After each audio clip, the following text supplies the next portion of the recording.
तो फ्रेंड, आज आपके लिए एक बहुत ही स्पेशल वीडियो लेके आया हूँ जो बहुत ही पावरफुल है और जानने योग्य है। आज हम उसके बारे में यदि नहीं जान पाए तो हमारा आना इस धरती पर जाना सब झूठ है, बेकार है। इसलिए उस सत्य को जानना बहुत ज़रूरी है। एक संसार में एक सत्य है, वो क्या है, और उसको भी हम नहीं जानते फिर क्या फ़ायदा।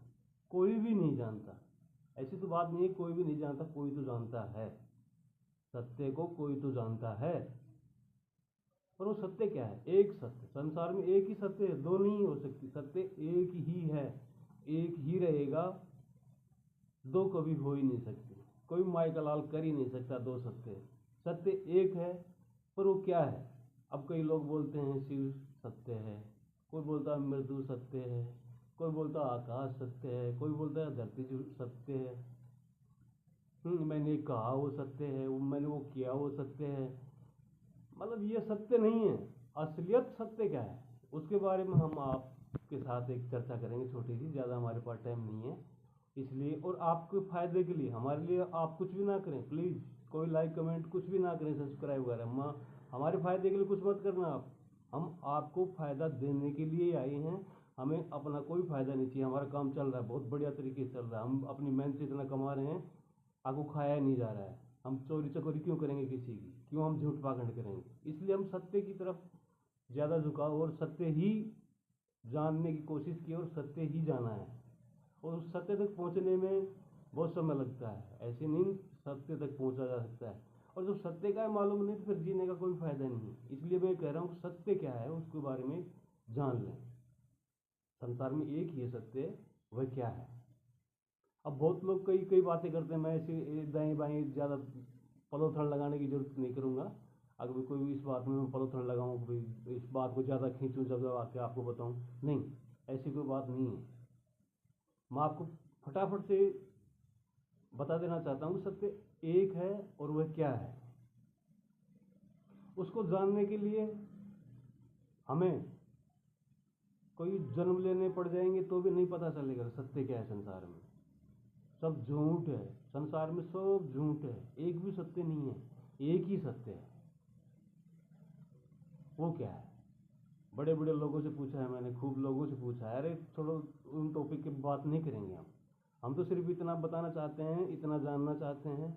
अब सत्य का संग, सत्य संग, सत्संग, सत्य का संग ही नहीं है तो फिर हम क्या कर रहे हैं?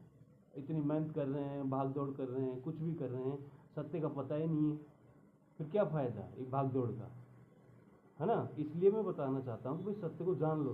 सत्य बहुत ही स्वस्थ है। जो सत्य है असली, वो बहुत स्वस्थ है। अब इन सत्यों को तो लोग झुठला देंगे, नहीं शिव सत्य सत्य नहीं है हमारा, तो वो सत्य है, वो बोलेगा हमारा वो सत्य है, झुठला देंगे। लेकिन उस सत्य को कोई झुठला नहीं पाएगा। इस संसार में एक सत्य है, वह क्या है? इसके बारे में जानना बहुत जरूरी है। वह स्वस्थ, बहुत स्वस्थ है, वो सत्य बहुत स्वस्थ है। और स्वस्थ की परिभाषा है, वो सत्य की परिभाषा है, ऐसा भी आप जान सकते हैं। जो सत्य है बहुत स्वस्थ है, और जो स्वस्थ है वही सत्य है। लेकिन स्वस्थ, स्वस्थ की परिभाषा बता दीजिए, स्वस्थ क्या है, स्वस्थ किसे कहते हैं? अब आप बोलेंगे भाई बीमारी बीमारी कुछ नहीं है, वो स्वस्थ है। ऐसा तो कोई भी स्वस्थ नहीं है, कोई ना कोई तो रोग लगा ही रहता है शरीर में। कौन है फिर स्वस्थ? फिर सत्य क्या है? इसलिए सत्य तक पहुंचना बहुत जरूरी है। और सत्य अपने आप से जुड़ा है, सत्य को ढूंढने के लिए कहीं भी जाने की जरूरत नहीं है।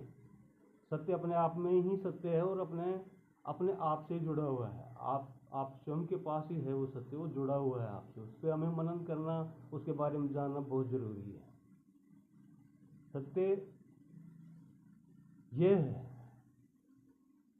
कि मैं आपको बता देना चाहता हूँ कि सत्य के बारे में दो लाइन है। उन लाइन को 21 बार पढ़ने से आप सत्य के बिल्कुल सामने होंगे। उन दो लाइनों को आप 21 बार पढ़ें, 21 बार आप उसको रिपीट करें। वो दो लाइन आपको मैं बता देना चाहता हूँ कि वास्तव में सत्य क्या है। जिसको मृत्यु छीन ले वह पर, यानी पराया है, वो अपना नहीं है। वह जिसको मृत्यु भी ना छीन सके, टच भी ना कर सके काल, मृत्यु पास में भी ना आ सके, वह अपना है। कौन है अपना? जिसको मृत्यु टच नहीं कर सकती। समझ रहे हो? जिसको मृत्यु छीन ले वो पर है यानी पराया है। वह जिसको मृत्यु भी ना छीन सके वह अपना है। और जो अपने आपे में रहता है वह स्वस्थ है। समझ रहे हो?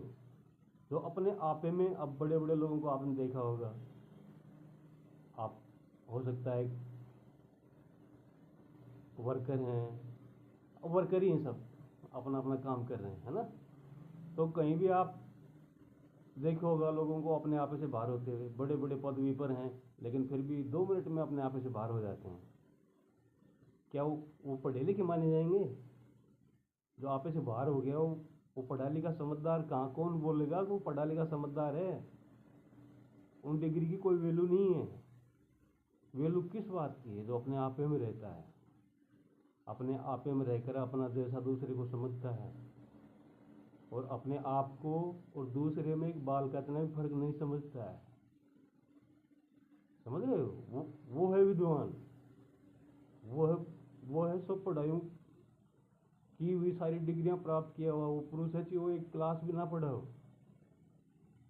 जो अपने आपे में रहता है वो समझता है और अपने आपे से बाहर अपने आप को छोड़कर अपने आप का ख्याल नहीं रखेगा और दूसरे के ख्याल में लगा हुआ है, दूसरे से प्यार करता है, प्रेम करता है, द्वेष करता है, कुछ भी बोलो इसको, है ना। तो ये प्रेम है ना, यही है सब कलेशों की जड़। प्रेम करो तो खुद से करो और अपने आप को छोड़ कर यदि दूसरे से प्रेम करते हो, मैं ये नहीं कहता कि सबसे नफरत करो, नो, नफरत नहीं करना, हमें प्यार भी नहीं करना, हमें उनसे ज्वाइंट नहीं होना है, उनसे कनेक्ट नहीं होना है, उन लोगों में इतना घुलना मिलना नहीं है, अपने आप को उन पे झोंक नहीं देना है, अपने आप का ख्याल रखना है। मैं आपके लिए बोल रहा हूँ, सिर्फ आपको ही बोल रहा हूँ जो आप सुन रहे हो। आप बहुत बड़ी शक्ति हैं, ऐसी कोई बात नहीं है, लेकिन उस बड़ी शक्ति से कनेक्ट होने में टाइम लगा हुआ था। अब आप जैसे ही सत्य से टच होंगे तो ऊपर भी आप हैं, नीचे भी आप हैं, दाएं बाएं हर जगह आप ही आप हैं। कौन है फिर दूसरा कोई है ही नहीं। ये सब आपका ही तो रूप है या मेरा ही तो रूप है। किसी के बारे में आप बोल दो उसी का तो रूप है ये सब। कौन है दूसरा? पिता है, पिता, माँ। माता के गर्भ में पिता प्रवेश करके ही तो पुत्र का रूप लेता है। तो पुत्र कौन है? वो भी तो पिता ही है। पुत्री हो गई तो वो भी एक पिता माता ही तो है। ये माता पिता दोनों मिलकर के जो एक हो रहे हैं संतान के रूप में, कि वो बेटी का रूप ले रहा है, कि वो बेटे का रूप ले रहा है, लेकिन रूप तो उन माँ बाप का ही है ना। वो माँ बाप ही थे। वो दोनों मिलकर एक हो गए तो वो दोनों मिलकर लड़की बन गई, वो दोनों मिलकर से लड़का बन गया, वो दोनों मिलकर के एक ही तो बना है। पिता कौन है? माँ के गर्भ में पिता प्रवेश करके पुत्र के रूप में वापस बाहर आना, इसको अवतरण भी बोलते हैं। अवतार हो गया भाई, इसी को बोलते हैं अवतार। जो ऊपर जो हमारा पहला आदि पुरुष आदि माता जो थी, पहला माँ बाप, वो दोनों मिलकर के ही तो इस पुत्र को पैदा किया है। यहाँ तक आप जब आप अपने आप को देखेंगे तो आप कौन है? आप वही तो है जो पहले पुरुष थे, माँ थे, वो दोनों मिलकर के आप बन गए। उसको ढूंढने के लिए वहाँ आप कहाँ जाओगे? अपने आप को देखो ना, आप ही तो हो। भाई है, माँ है, बेटी है, बुआ है, चाची ताई, रिश्तेदार जो भी हैं हमारे, अपने हैं, पराए हैं। पराए कौन है? अपना कौन है? ये सत्य खत्म कर देता है उस बात को। सब अपना ही अपना है, सब मैं ही में हूँ, या सब आप ही आप हैं, दूसरा कोई नहीं है, दूसरा रूप ही नहीं है। वो एक ही बाप आज है, माँ बाप, वो एक ही माँ एक ही बाप, दोनों मिल करके एक तो माँ बनता है या फिर बाप बनता है, या फिर वो बेटी बन कहो या उसको बेटा कहो, लेकिन है वो माँ और बाप ही। समझ रहे हो? इतनी बात आप तो अपने आप को अपने आप में रखना है, अपने आप से प्यार करना है। मैं मोस्ट इम्पोर्टेंट बात यही है, सबसे बेस्ट बात यही है। और ये भगवान जो कल की हमें बुद्धि दे रहे हैं, उनको प्रकाशित बुद्धि को कर रहे हैं हमारी बुद्धि तो उनको नहीं बता पाएगी, लेकिन ये बात हमने जान ली है कि वो आ गए हैं और एक बाल का इतना ही फर्क नहीं है, आप में और उनमें आ गए हैं। Thank you Lord.